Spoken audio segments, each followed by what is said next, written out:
Jai Shri Ram. In this 6th chapter, 40th shloka, Krishna addresses Arjuna with the word Tat. In Sanskrit, that would mean beta. Actually, the etymology of Tat is Tan, which means to expand. The Vedic concept is that the father is reborn. The father expands and is reborn as the son. Therefore, Krishna is anyway addressing Arjuna with the endearing term that hum bhi use karte hain na, are beta. So, Krishna is telling Arjuna that listen, in yoga there is no loss of effort. That means when a person is reborn, he continues from where he left off in the earlier birth. So, whereas in anything else in life, if you stop something halfway, you have to usually start from the beginning. पार्थनैवेह मुत्र विनाशस्तस्य विद्यते नहि कल्याणकृत कश्चित् दुर्गतिं तात गच्छति नहि कल्याणकृत कश्चित् दुर्गतिं तात गच्छति. So this is actually an assurance. Whosoever undertakes any good, beneficial, benevolent activity for the sake of society, he will never perish. So this is a blanket assurance. Here the liberal mindedness, the generosity, the magnanimity of Sanatana Dharma comes to the fore.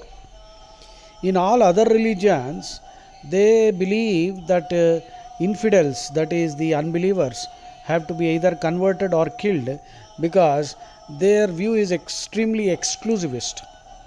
Only through their religion salvation is possible.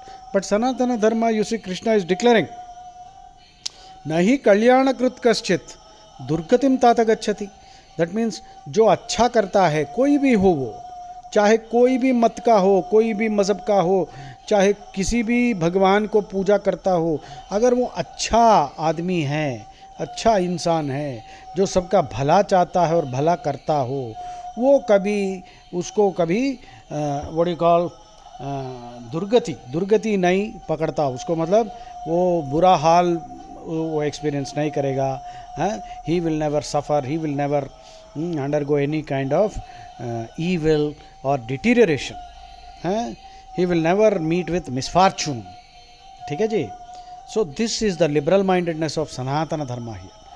And this actually, Arjuna is asking a very interesting question. Suppose I do all this yoga that you are saying, and then suddenly before harvest, that means before achieving the ultimate target, suppose I die. What will happen? So what will happen to all the effort that is now wasted? Krishna is subtly replying that nothing is lost. You will be born again and you will begin from where you left off. In fact, in one pravachana, Ramakrishna Paramhamsa tells the same idea using a small story. There was a man who was passing through a forest, and as he was going through the forest, he suddenly noticed a corpse. You see, some people still even today indulge in these kind of tantric rituals, Shava Puja. So these are all tamasic, asuric rituals. So this man, while he was traveling through the forest, he noticed a dead body, a corpse, which was decorated with flowers and all this paraphernalia was there, all the trappings. Trappings means all the usual apparatus and tools that go along with a job or a practice. So all the trappings of a tantric puja, Shava Puja. So our friend who was passing through the forest noticed this, and there was nobody around, and he knew about these kind of things. So he had a mischievous idea. He just sat on that dead body, on the corpse, closed his eyes, sat in Padmasana, just pretending for the sake of fun.